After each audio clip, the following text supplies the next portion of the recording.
So good evening all and a warm welcome to everybody who has gathered here. A special welcome to Dr. Deshpande, our chief guest and speaker today. So before I invite Dr. Deshpande and also give his background and his introduction, I would like to first talk a little bit about the chamber that has organized this particular webinar series. So our chamber, which is called the Chamber for Advancement of Small and Medium Businesses, was recently formed and is headquarters out of Mumbai, with our office being in BKC. To know more about our chamber, you can always visit our website, which is casmb.org.in. We are also very much active on all the social media handles across Facebook, Instagram, Twitter, as well as LinkedIn. And if you have missed any of our past webinars, in the month of March, we had around 17 webinars, and we restarted in May, where we had, this is our third webinar of the month of May. If you have missed any of those, feel free to go on our YouTube channel at CASMB India, and you can view any of the webinars of our past. I guess most of you have been our members and have attended our webinars, so I'm going to not go into too much detail about the chamber, but obviously it was formed with a mission to work closely with all stakeholders for the advancement of MSME.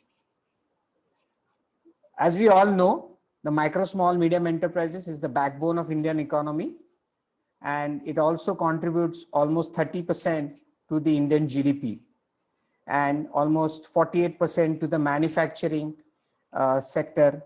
In manufacturing exports is contributed by MSME. MSME also employs 11 crore people. On December 20th, 2020, Honorable Minister for MSME, Shri Nitinji Gadkari, has shown us a vision that MSME should increase the contribution to GDP from 30% to 40%, and the manufacturing, export manufacturing from 48% to 60%. MSME is also expected to add 5 crore jobs. And with this background, a lot of like-minded people came together in the month of December, and we launched this chamber with a single target in mind to empower the MSME entrepreneurs to achieve the next level success.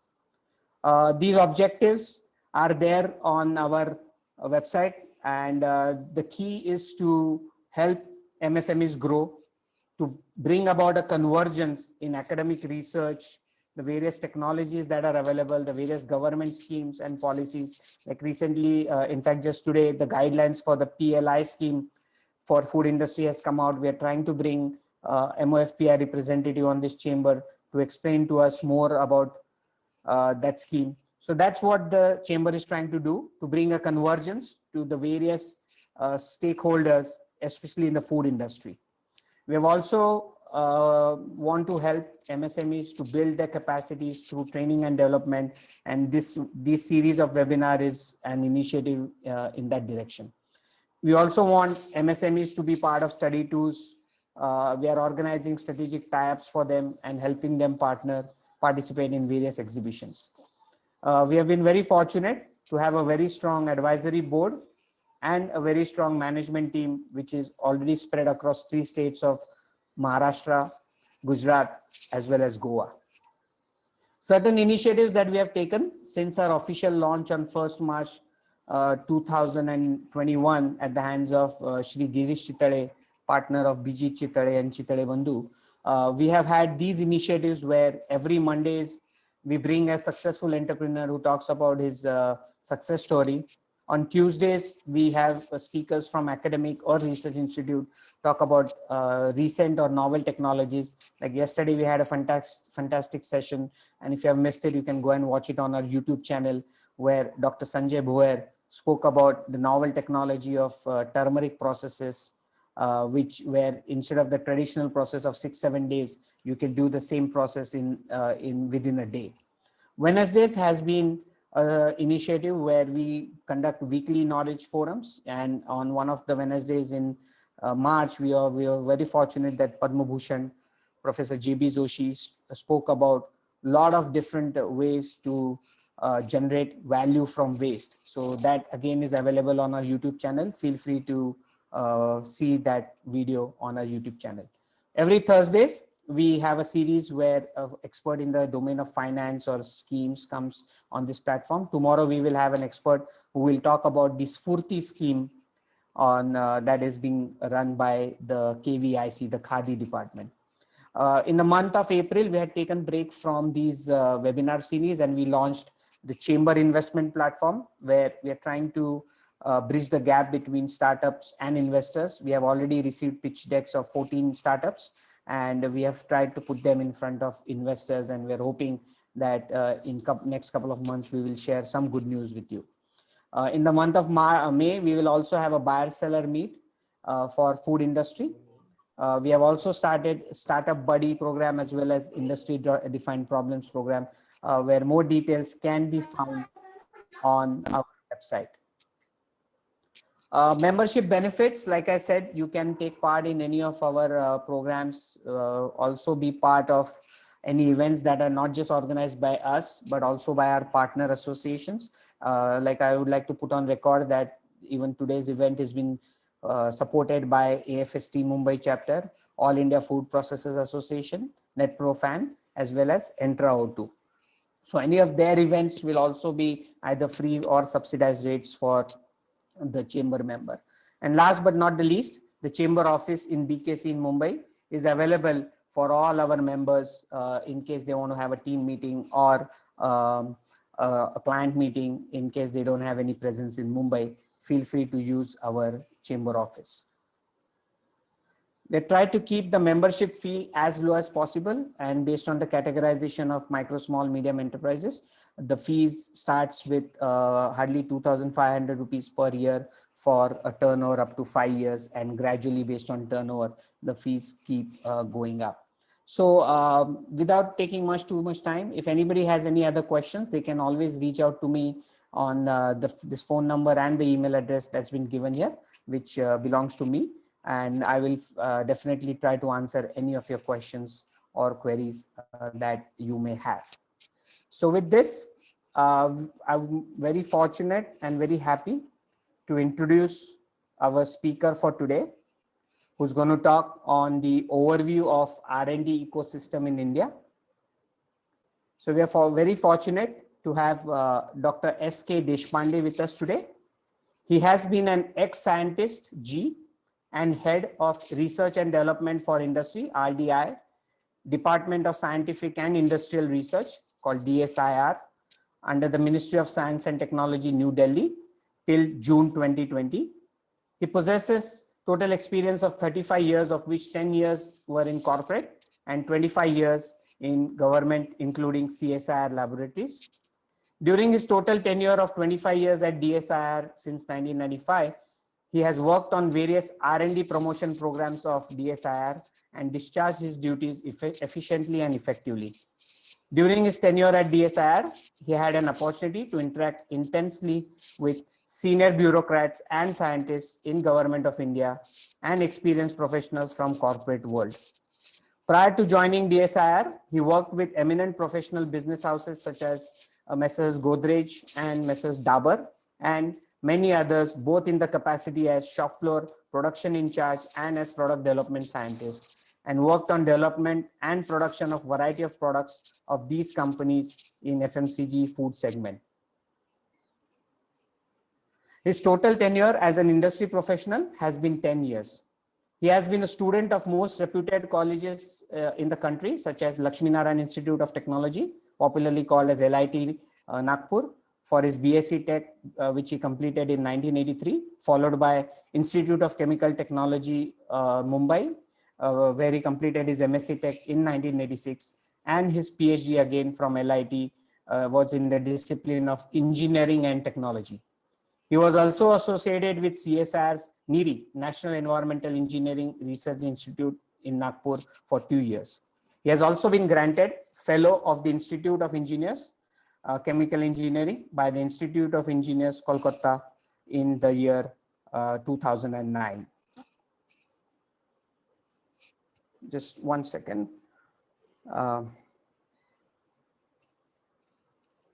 Since retirement, he has been associated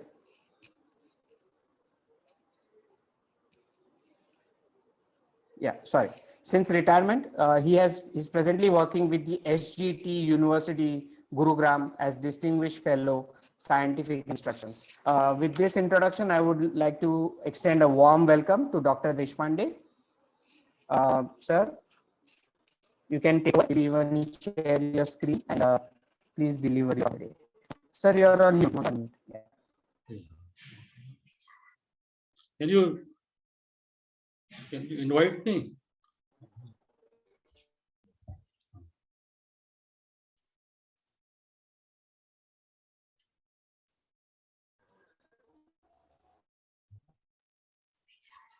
Yeah, Nilesh, am I audible?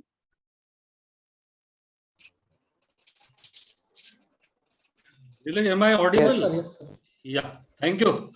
So thank you, Nilesh, for inviting me for such a August webinar, where I'm seeing a lot of senior people, who have joined here today. I also salute your, the never die spirit of your chamber for advancement of small and medium business, abbreviated as CASMB.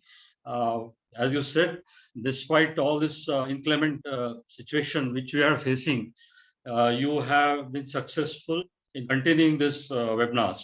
And I also really extend my deepest gratitude to all those who have joined here, who have been serious enough, to take up all this, the activities of the chamber, and the kind enough to join, to listen to me. So I'll just start with a small quote. The best way to predict the future is to invent it. Now, when we try to understand the R&D ecosystem of a country, if you if there are some old alumni in 80s and all ICT, we know that we used to know only one thing, that is research and development.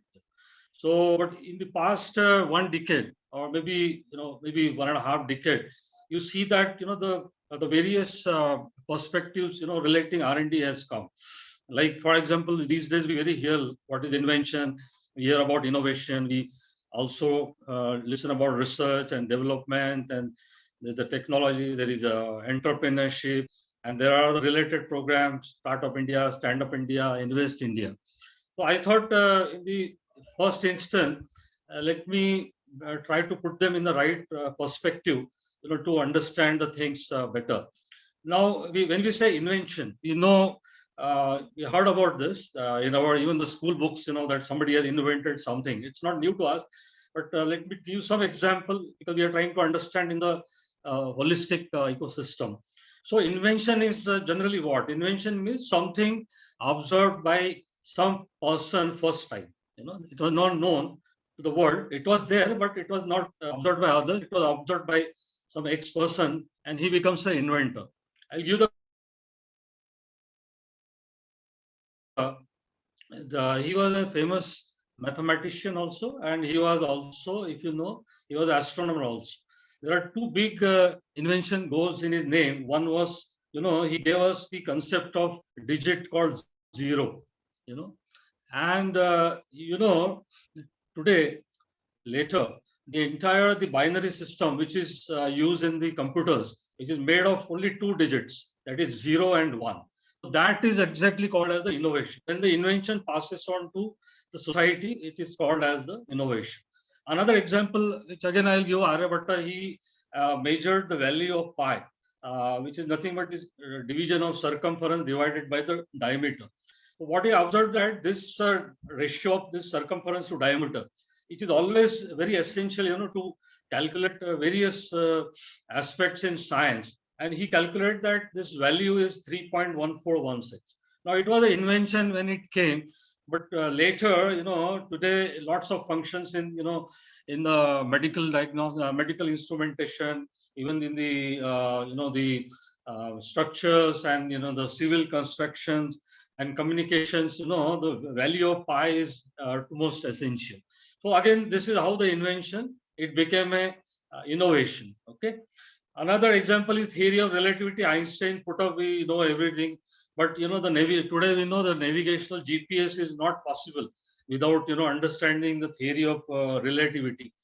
Our J.C. Bose, he brought in the concept, invented radio waves initially, or the invention, but today the entire, the telecommunication, the mobile, even the today's webinar which we are doing, it would not have been possible if J.C. Bose would not have invented the radio waves.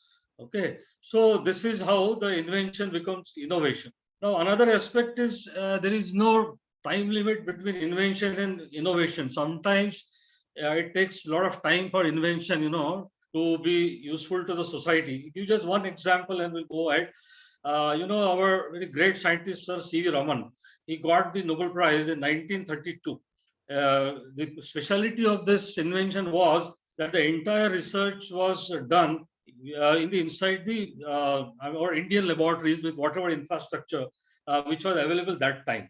And today we have a lot of good infrastructure. We are lucky, but those days, so much funds and all was not available. We know the stories of scientist Tesla, who used to sit on the bookshop, and then he was passionate about his research, and then he got some invitation for the scholarships and all that. So Sir C.V. Raman got Nobel Prize in 1932, and his famous Raman effect, which says that if your light falls on some object, it gets scattered. If you characterize this light, you can identify the property of that object. Now, after only this Raman effect, which is known by he got the Nobel Prize, and we know the Raman spectroscopy and everything. He got the laurel for that. Was actually used by the American intelligence for security reasons after the World Trade Center attack, because they thought this Raman effect can be used. So they made lots of devices, which could be used in the the malls and all that, to identify any objects, which are planted by, the antisocial element. It took more than 70 years. Sometimes it takes long time for, the transportation of invention to innovation. Now, another aspect is the technology, because our industry, it wants a technology. So the journey from invention to technology is research. It takes a time.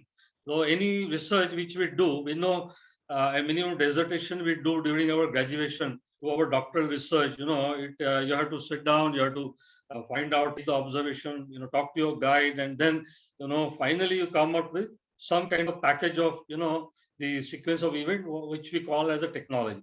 And then technology again takes through an innovation route, it goes to a society. And today we talk about entrepreneurship. The person who take technology to society, they are called the entrepreneurs, and the course of this is called as the entrepreneurship. And lots of programs which I am going to tell, they are circling around how to the promote entrepreneurship in the country. Another thing, the bottom line, the development is again another aspect which is more prevalent in the industry, because here this is again different from this, because the industry want the quick transformation from technology into processes or the products. Okay, so this domain works in a very different way. Sometimes the know-how is imported, or it may be available from our local national labs and all that, but industry doesn't have a time. So they quickly do some development. People call it a reverse engineering or whatever, but the revenues are earned only this way. This is a totally different domain which needs a separate address.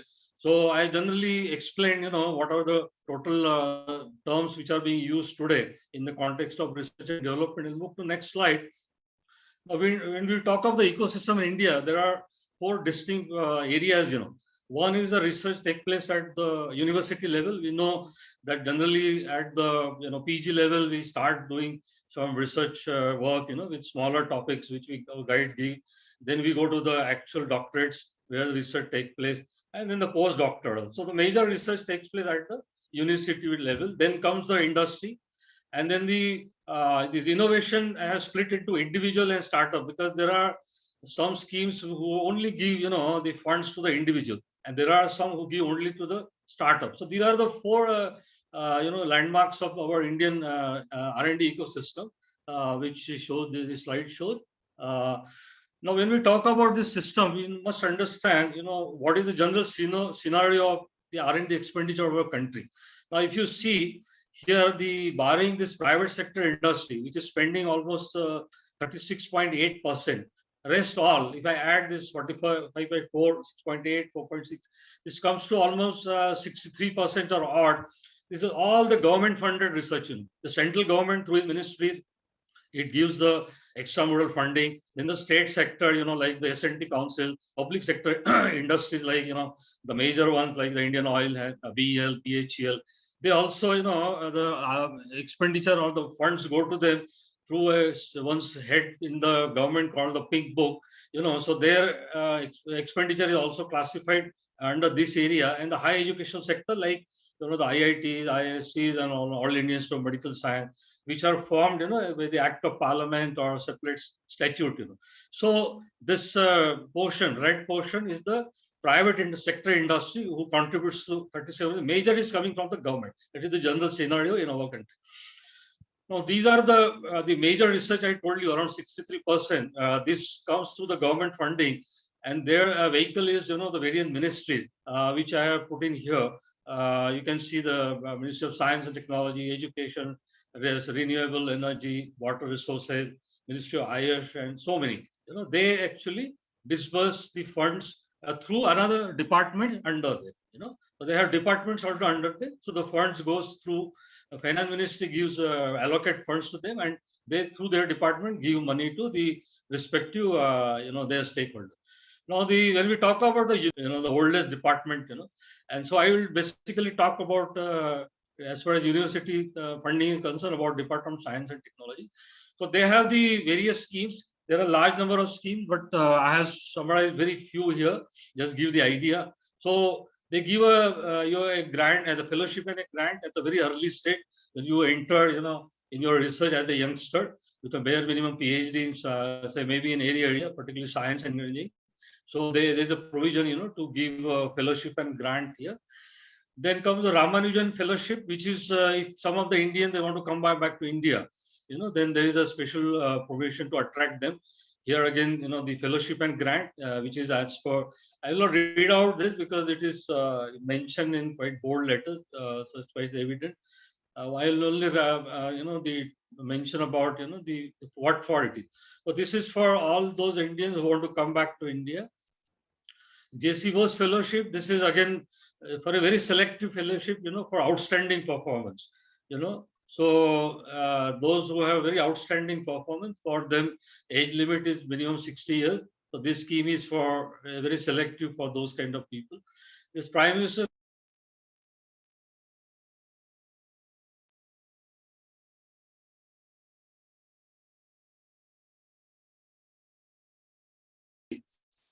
with whatever problem they have, and they can take ahead, their PhD research with that area. And this, so they get a grant both from, the industry and the government. So this is a double scholarship to a PhD fellow. A very nice scheme, to connect an academician with the industry while doing his PhD. Okay. This is a national postdoctoral. Everybody normally wants to go to US or somewhere after doing his PhD, but there is a provision for postdoctoral research within India also.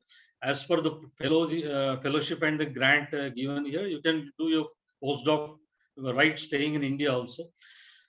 This is an Inspire, very known scheme of DST. Those who are very passionate about continuing in research after their postdoc or doctorate. So the government gives a commitment of 5 years. They can. It's a kind of a bonded job itself for 5 years. And then even if you're not getting a job, but you're sure that you want to go in the research field only, so they take care of you for 5 years. Okay, you have to be a very outstanding person with high publications, with high impact factor. This is the requirement. Now, this is for women. Women often, with their personal commitments, have to break out of their, the scientific career. So this scheme, they brings them into stream. For those who have break in career due to some family reason, this scheme brings them back. The maximum age limit is 35. So if anything, they intend to come back, they can come. Now this is again, those who are retired, the government doesn't leave them also up to the age of 70 years. They are again can be back in the SNT with the honorarium and grant as stated. So being young as a researcher to the retired person, the DST schemes take care of it. Okay. Now this is the another SCRB, the extramural funding scheme of DST, which is actually very known scheme. Most of the professors and academicians, they are aware of this scheme where you have to submit a project and there is no specific limit for a grant. They have committee we approve and you get the grant. There are another schemes of DST which I have just summarized. International travel support if you want to go abroad for presenting your paper or for some conference, they give you a travel support. NSTMI is the information system which brings out the statistics which are the next slides are a part of the this scheme brought out by the scientists here. NCSTC actually is you heard of the Vigyan Rail and all that, basically to the bring up the scientific temper in the society, which we are seeing a problem today. That people are, I mean, that's good also. People are taking lots of other streams other than science. 40 years back when we are part of it, the obvious choice used to be science. But today, to attract the scientists and make the science more attractive and useful, NCSTC tries. They ran a Vigyan Rail, 2-3 years back, where they made all exhibits inside the train. It traveled for 3 months from one corner of India to another. Sensitizing all these youngsters, showing those exhibits and sensitizing them to take science. The instrumental development program, if anybody is interested, passionate about developing instrument, then this scheme takes about this. And then the nano mission, since the nanotechnology started, the nano mission came in, and there's a lot of sub schemes under this. You can visit the DST website and to know more details about it. So this is just some of the outcomes of whatever university ecosystem with DST funds. What is the outcome or the statistic? So this is the manpower employed in R&D. You can see around 5.5 lakh scientists are engaged in our Indian SNT system by way of the working in the university system, which has contribution from major scientific agencies, central government, state government, higher education sector, and then they are taken also some of the private sector universities also. And the SIROs, which I will just tell you later, just after a couple of minutes. So the short point is around 5.5 scientists are engaged in our country as on 1st April 2018. Now this is the specialization in which they are engaged. Agriculture science around 25,000, 1,20,000, largest in engineering, medical science. Now these figures are not matching with 5.5 lakhs for the reason which they said. Some of the data was not available from higher education. So this is a breakup of around 2.117 lakhs. Okay. So this is the R&D expenditure percent of GDP. This is 0.78%. Little unfortunate. The government has been trying it to increase this to 2% of GDP. So that's why lots of schemes have come up, and let us be optimistic that we'll see a day where we reach 2% of GDP. Right now it is touching 0.78%. This is the 10 top countries, talks about scientific publications. So India is appearing in the top 10 countries, obviously with a large number of publications. US with almost 4.5 lakh publication. But you can see the one thing good about India, that there is an increase in from 70 marginal increase in case of India and China, where there is an increase in the publication, from 17 to 18. So I don't know why it has reduced in the other country, maybe whatever reason, but for India, it is a good thing that is showing an increase here. Then this is patent application for persons in India and abroad. Okay, so this is the publication patents which has application received in India, almost around 15,550, and all foreign together is around 32,000. And I think it's not bad as India alone. it's a good quantum of indication that, and then these IPRs and lots of schemes which are sensitizing, and this will improve. This is the country-wise, actually, this thing filed for patents in India. You are again seeing here that US has largest number of patents which are filed in India, and with next is Japan, Germany, Switzerland, and India is, as I mentioned, we have to improve, but it's not bad. This is again the same breakup which I of the earlier slide. So now we have, this ends with your whatever research, and this research take by university level and its performance parameters, which I mentioned to you. Let's move to the what are the industrial research. When we talk of industrial research, the first comes of the IRDPP scheme of DSIR, where Nilesh mentioned, I was there for 25 years. A very important scheme is in-house R&D unit recognition. And this is not a funding scheme. The beauty of this scheme is, generally it is, there is a assumption or understanding that if you give a fund, then only the research takes place. But this scheme, defeats that particular assumption. This scheme doesn't give a funding, it only benchmarks the R&D infrastructure of various industry. The industry have to set up their own R&D center as per the guidelines of DSIR, which state that you have a earmark R&D center with dedicated manpower and program in line with your business, and sizable spend in your R&D. And so almost 3,000 R&D centers exist here.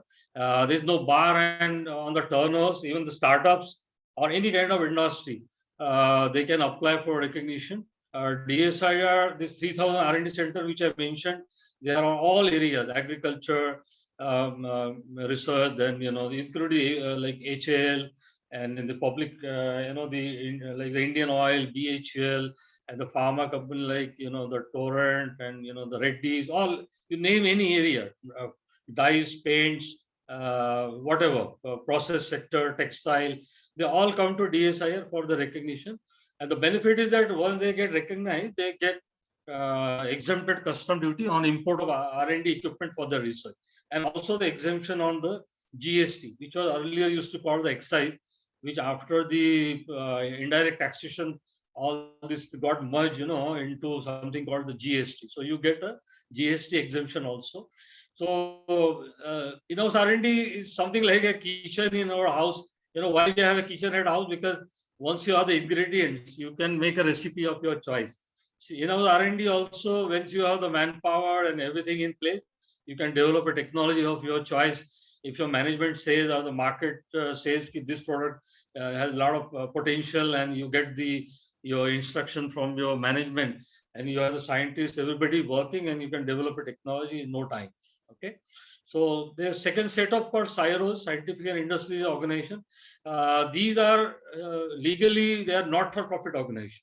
These are all societies, not for Section 25 companies. You might have seen, in the Lilavati Hospital, the KEM Hospital. These are all, they fall in this CSIRO. So there are all 4 types here: natural applied science, medical science, the one which I mentioned, the hospital. They also have the R&D center who take the recognition as CSIRO. We have social science also, and even the agriculture science. So all 4 areas, they are recognized by DSIR. The conditions are the same. The identifiable area.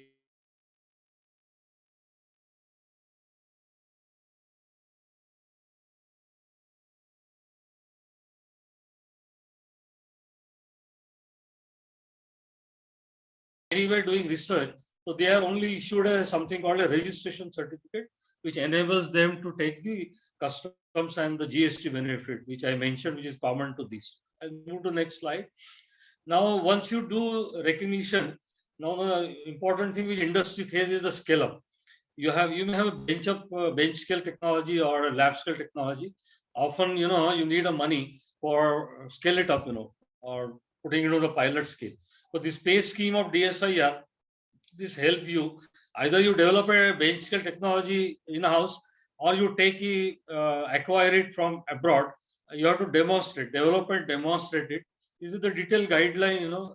If you acquire it, either on a non-exclusive basis for large number of technology or an exclusive basis for one industry. The condition is that you will not be funded only for acquiring, but you have to also demonstrate it and take it to a pan-ultimate state, that is up to pilot scale, not the commercialization. You have to demonstrate that scale. So the package of all steps, all funded under this scheme. So you have to finally end product is the show the first invoice of the commercialization. So your end point is that. So up to that, this scheme helps you. Now next is the commercialization. As I mentioned in the earlier scheme, commercialization not important, but often the industry, the management asks the scientists working, how do I spend the money? Where is the proof? So technology development board gives you the money for some of the prospective technologies for commercialize the R&D center. Some the technologies which are at the pilot scale, like they share 50% of project cost, and if they find is very relevant and they sometimes take a equity or 25%. The guidelines are there at this http://tdb.gov.in. If anybody has more interest, you can go there. Now I'll come back to another very important area which the CSMB working, because this as Nilesh mentioned, very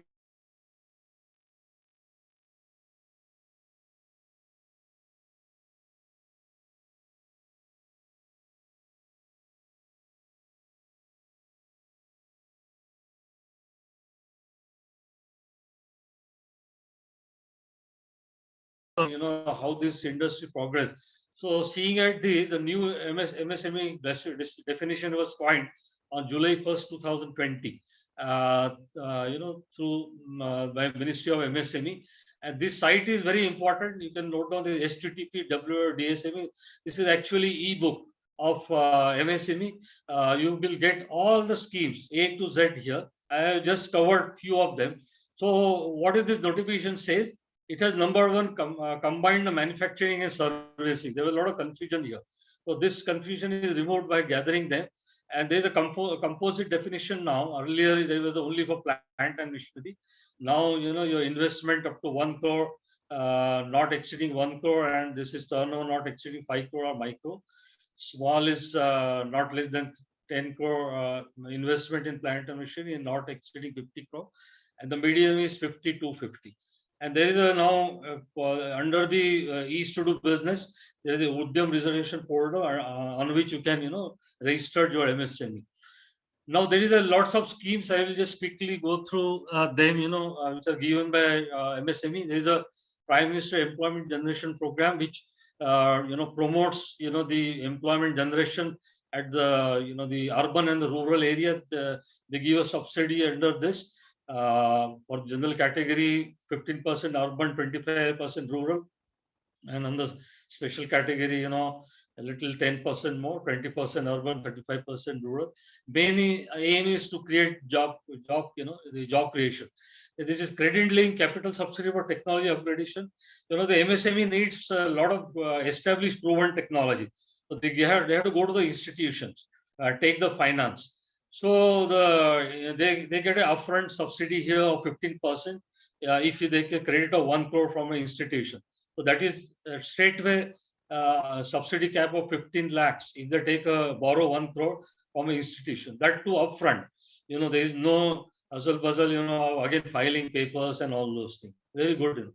Now there is another under the skill development and training.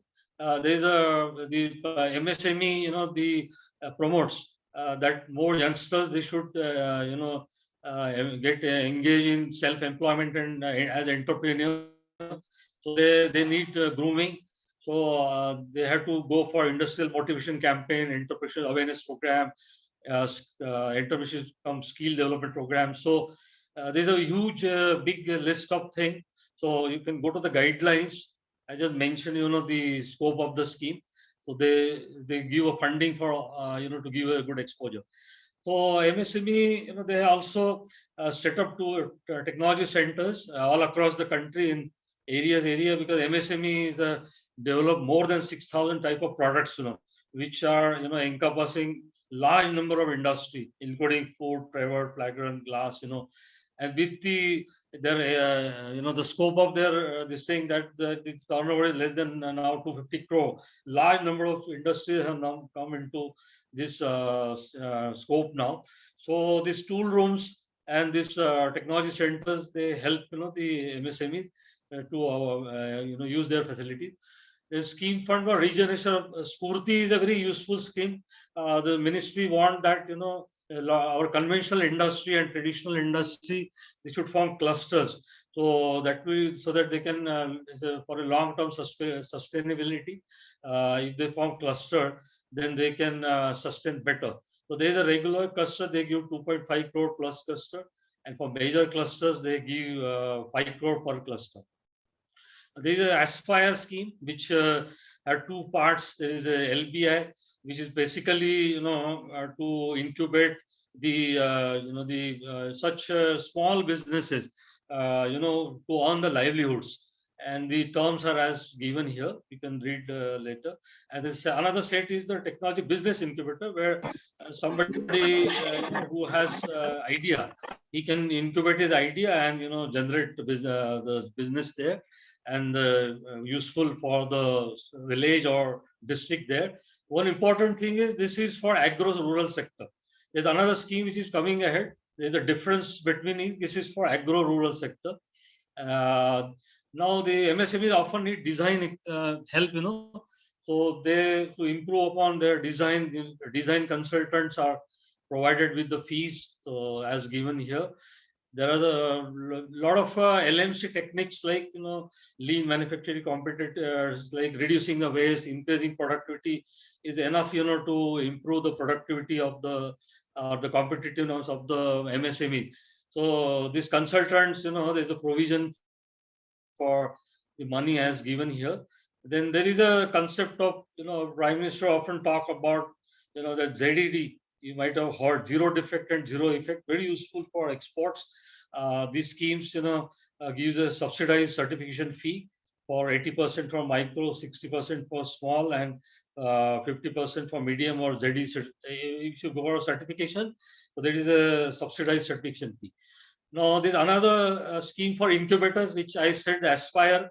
That was for agro base, that is rural area, but this is a general scheme, which again, the promotes the ideas of the individual to show the proof of concept level and all. And this scheme is as per the condition given. Your idea is groomed, and the idea is again to generate more jobs here in the districts and even in the urban areas. And youngsters take the entrepreneurship as their life career. IPR is very essential. This in the larger industries. This is very, particularly pharma industry, you cannot move ahead unless you see IPR. You have to ensure that you're not infringing any rights and all that. But in MSME also, when you're now coming into competition for export, very useful. So MSME ministry has made provision for this. There is a reimbursement of some fees for patent filing and all, very useful. There is also for marketing of the products, there is a scheme. As per the guidelines, they have to participate in domestic trade fairs and their capacity building. There are also guidelines. It's again a you can see that visit ebook, which I mentioned on the website, and that MSCD takes care of it. Now, so we are see now the industries, how the DST, how the DSIR, DBT, MSME ministry, they help the industrial research by one or the other through their scheme. Now comes actually the innovations which has come in last 1 decade or 1.5 decade. So this is for the individual, this is separate. So I'll straightway go to the PRISM scheme of DSIR, which is again one of the oldest scheme, which came almost at the end of 10th year plan. This works through various outreach centers which are stationed in various CSIR labs, all across the country.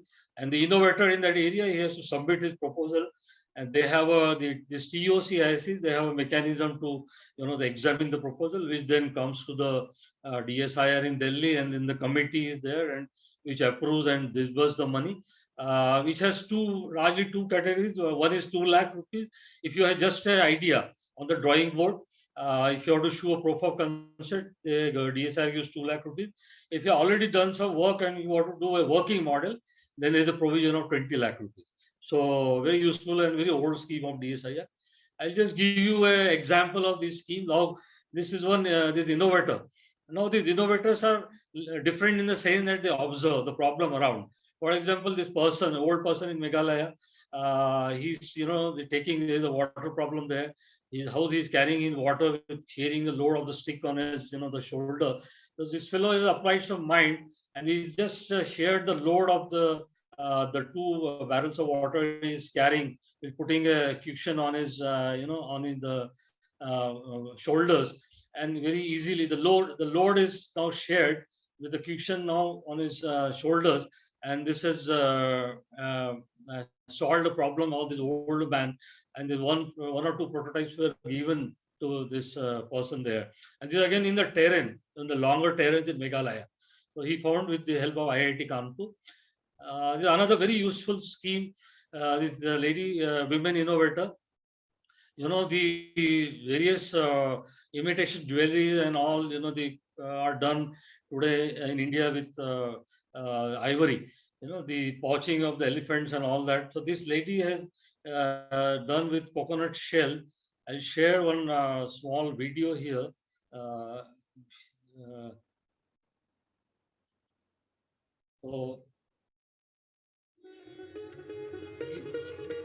Is the audio you are able to hear? Yes, they are able to hear. This is a small video which is very inspiring. This is one lady entrepreneur and she made lots of ornaments which are normally made from ivory. They're made from the coconut shells. The second is matured coconut shell. These are the small accessories which were required, a small grinding machine, and this is the same thing, grinding machine. With some adhesives.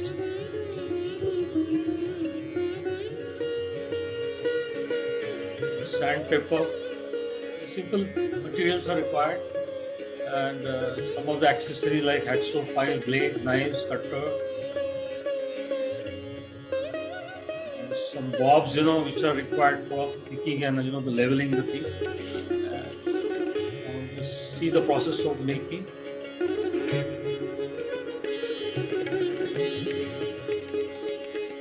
This involves cleaning of the husk and polishing. The lady.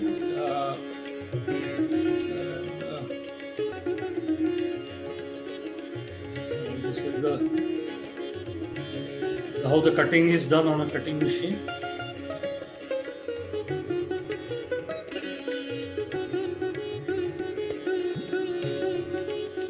After the pieces are cut, you have to sort of paste them together to enable to get the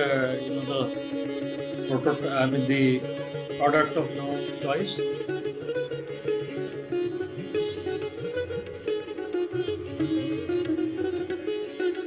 The polishing process with the bob.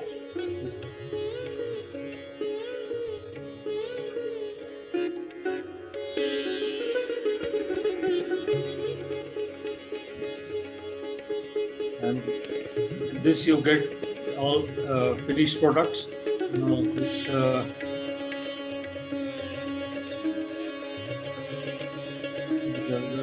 all finished products. See the salt pot.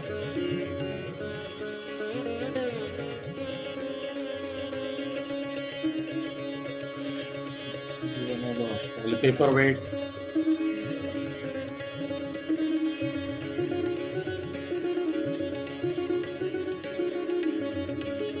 This is a cup used for coffee, whatever. And this is, the pen stand.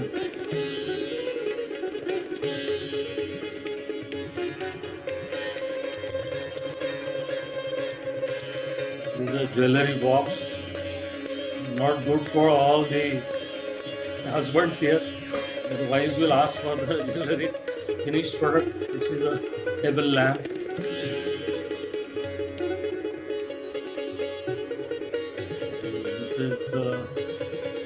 night lamps.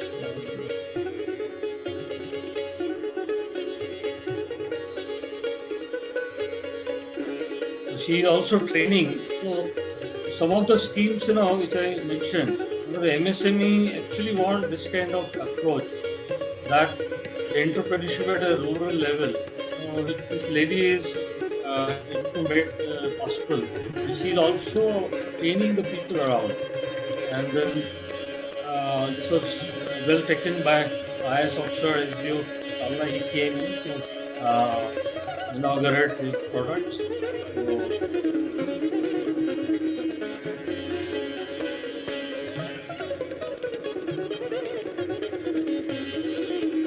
So, So, in the end of the video, I'll take another 15 minutes to end.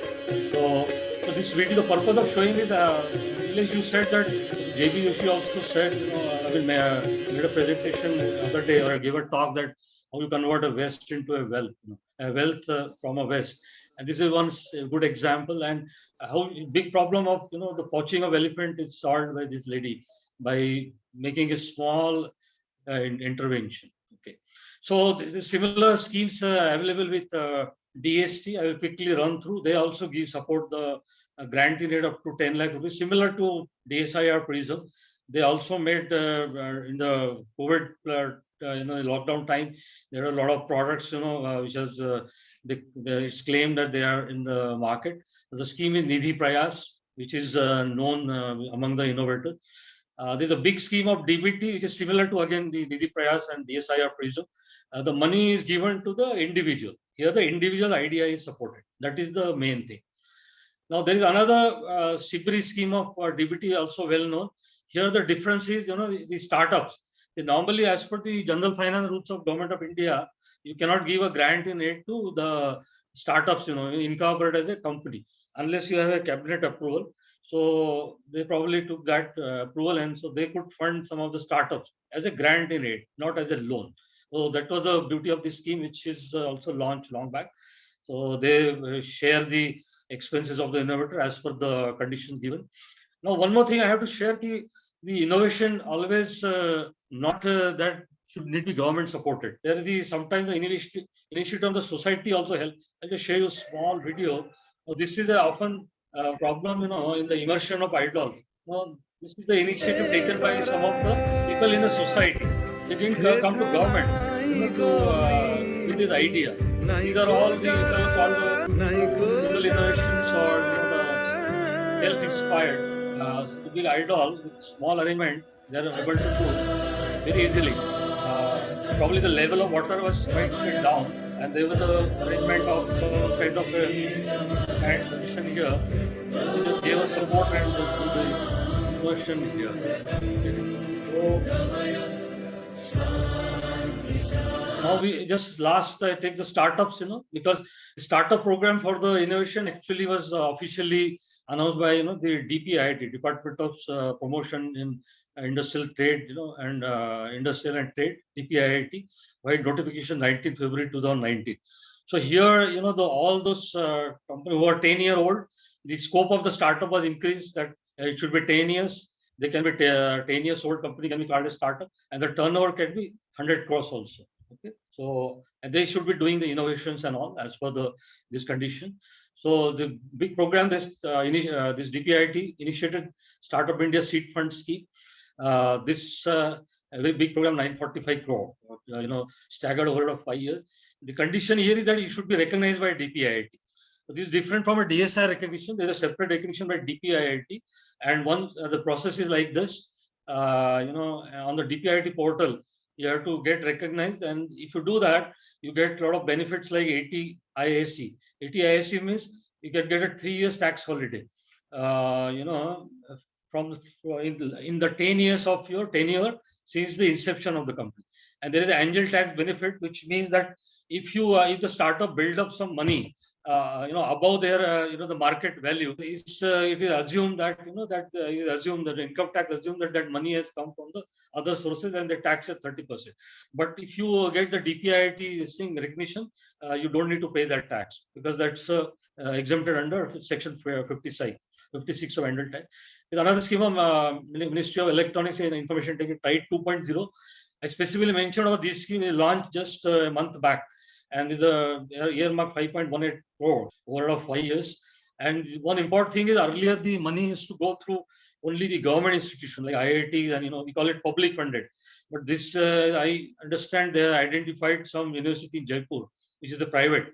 So they have opened up this scheme, and the innovation should be ICT based. Like the idea should be in IoT, artificial intelligence, blockchain, and these coming areas. Okay, imprint is another area which is now 2.0 is launched with a new version by MHR. Now the MHRD is called Ministry of Education and the DST together. You can go these sites and know more about it. A good program actually for innovators and the startup. There is another scheme from agriculture like NAIP. It's a very big scheme of $250 million US. It's sharing from World Bank, and there's a credit and US 50 million by the government of India. They also arrange, agri hackathons and all those things, and give the awards to those who have innovation in agriculture area.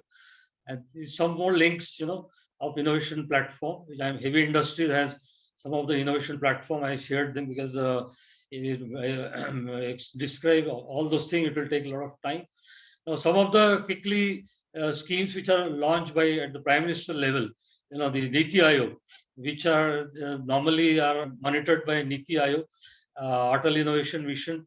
They operate through a scheme called SETU, because they have given a very holistic approach, right from a school to maybe anybody in the society, and that kind of very holistic approach, they are given. And you might have heard of the Jode Code and so much of programs in IITs and all that, and Atal Innovation Centers.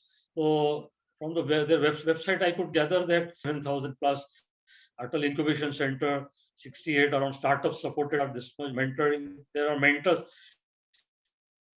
It's a very holistic scheme. Go to this particular site, website, and you get all the thing. Now, Invest India is another useful thing.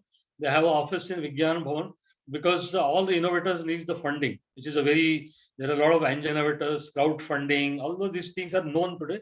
But this Invest India, they have an office here and they guide you for any kind of fundings. And the Stand Up India is another scheme which is launched by Honorable Prime Minister. And again, to make the women, particularly women community in the villages, to stand up with entrepreneurship and with initial seed fund. This is the Stand Up India scheme. Now the SIDBI and Mudra Bank, they give them initial money to start the business. You might have seen the advertisements on the televisions, how some of the women entrepreneurs in the villages and district, they have started their own village. The businesses. Now, all said and done, I was highly impressed with one of this newspaper column which came in Times of India. This Sridhar Vembu. He was stationed in San Diego for this company called Zoyo, and he has set up this company in a small remote village in Tenkasi in Tamil Nadu. He got a Padma Shri recently, and you must read this his interview. I mean, if you really India was to go in an Atmanirbhar route, you really need to think this way. And he mentioned that the need of the hour is setting up more such companies in the rural area, rural India, because now the rural India is also properly networked, and he as per the Forbes book, he is now the 56th largest company, almost 5.6 billion dollar or something. I could read, from Google search engine, and he's just very simple man, goes on bicycle, and he's a very religious man. He mentions his experience that he goes to the temple and he sees a lot of young students sitting outside the temple with their biodatas to get a job, and very interesting. You must this. So if you need these kind of passionate people, I think India, it will not take much time for India to become Atmanirbhar. I just mentioned, end with the last. This was a phase 2 project which was supported under Innovator. I just mentioned that in the agriculture, after the farmer harvests his crop, there is 35 to 40% post-harvest loss. And under PRISM, this proposal was supported. And the Innovator, he has brought out, and probably with IIT Kharagpur, the solar-based cold storage, and it's also sold, the prototypes. And just see this video, and with that I will end.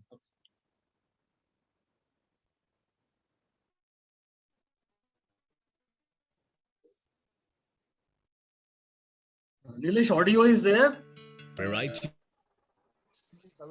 Yes, yes. of crops. Be it Yes, any yes, we can crop do. or region, every farmer hopes to get good returns once the crop is harvested. But if the market is down, they don't get the rates that they truly. At such times, if farmers can keep their crops in a cold storage, they can wait and sell them till the prices are right. EcoFrost Technologies has developed a similar cold storage for farmers that run on solar energy. EcoFrost. इसको इस्तेमाल करना बहुत ही आसान हो जाती है। बस बिजली की जरूरत नहीं है, सोलर से चलता है, कोई खर्चा नहीं इसमें। बिना धूप के 36 घंटे का बैकअप है, इसलिए कोई फिक्र नहीं। खास बात यह है कि इसमें कोई बैटरी का झंझट नहीं। आज मेरे खेत में है, कल इसे मैं दीपक के खेत में ले जा सकता हूँ। यह पोर्टेबल है, बहुत ही आसान तरीका है इसको ले जाने का। इसमें रखते हैं, जरूरत पड़ने से पहले ही ये लोग दिशा निर्देश दे देते हैं। EcoFrost Technologies was established in 2010 by 3 IIT Kharagpur alumni. Using latest technology, EcoFrost is taking the Indian food storage to the next level using clean and green energy. That's why EcoFrost has been awarded many national and international awards. Through intelligence and humidity according to the commodity stored inside it and maintains it over a period of time. It can also pre-cool the produce rapidly, thus increasing their shelf life, and farmers can export the harvest to different markets. अब कोई भी सब्जी उगाए तो सीधा cold storage, माल सड़नेगा कम।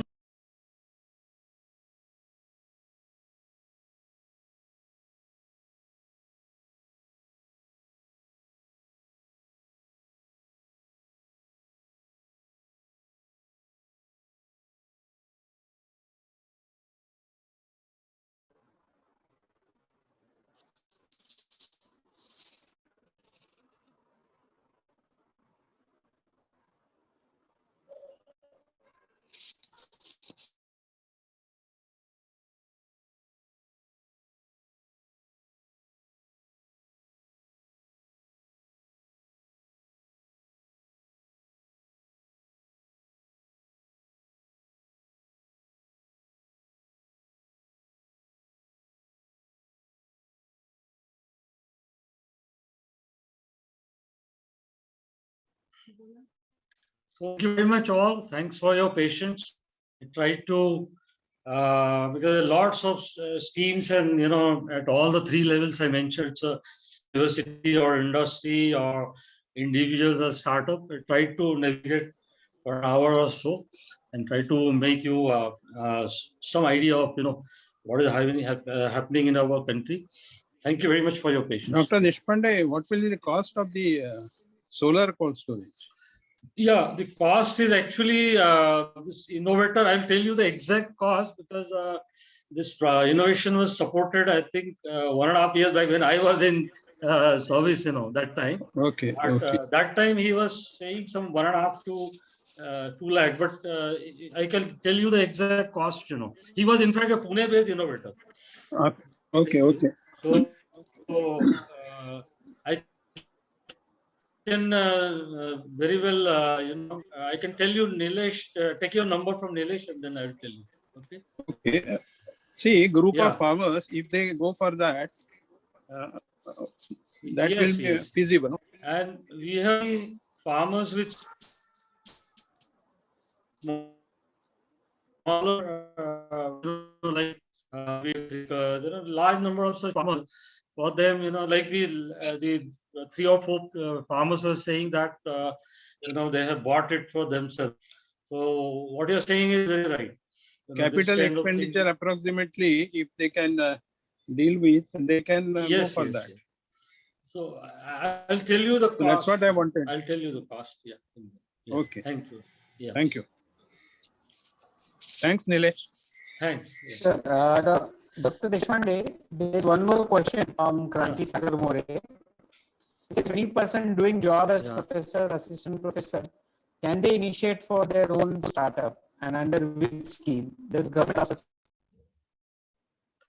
Delay, can you repeat your question? There is little voice was cracking actually. Yeah, Kranti, you can unmute and ask. Sir, if any person is doing job as a professor or assistant professor, Yes. so they can take a part in their own startup under which scheme? Because many of we see that many of professor, they have fear that my job may gone or I couldn't take part in that startup like that. So Actually, the first two schemes, your question is very relevant. The first two schemes, the PRISM and the even the Nidhi Paya, which are individual based. Okay, individual. The beauty of this scheme, particularly PRISM, if you see their guideline, anybody can apply. He need not be even a professor. He could be a housewife. He could be an artisan. He could be a roadside mechanic. Anybody. And one of the concept of the worry you had, that is changing now actually. All that is, if at all that apprehension is there, you can take a small permission from the your institute, and I don't think they stop now. Because now, in fact, university where I had joined, I had told them the faculties to be the primary innovator. The reason is because this government money, it has to go to a proper account actually. Now the student, they come and they leave the institution after their tenure is over. Normally the faculties are quite stable, so there has to be somebody who can handle that account in a stable way. So I don't think there's a major issue now actually. There's a lot of professors, but if at all you have problem, you can go for individual, the scheme based on individuals. Yes. Nidhi Prayas and PRISM. Thank you, sir. Thank you. In fact, under the Ministry of Education and AICT, in the ARIA ranking, they are tracking how many innovations are happening, how many startups have been set up, and I think they're encouraging faculty members to be part of such startups. Exactly. Another thing is many like Nidhi Prayas, they have the Venture Center Pune is which inside the NCL. That is they operate through them. Okay, so all proposals have to go to them actually. For DSIR, as I mentioned, there are almost 12 to 13. They call it outreach center. So they are largely stationed in the CSR labs and the IIT. So you have to submit your application there. So practically, you are submitting the application via some agency. Okay, you're not directly. If you are a professor in a government university, you're not giving directly to the government department or ministry directly. And so that is it. Okay. Okay, great. And I think if anybody has more questions, they can always reach out to Dr. Deshpande. You can reach out to the chamber. You can share his email address, and you can reach out to Dr. Deshpande. Yes. So should we go, sir? Sure. I think. Yeah. So I would like to officially raise a vote of thanks. Thank you very much, Dr. Deshpande, for wonderful insights to various schemes that the government is running. And thank you all for attending today's lecture, and we'll see you again tomorrow at 6 p.m. Thank you. Thank you very much all. Wish you a very, please take your safety, good health, please take care. Thank you, sir. Thank you. Thank you.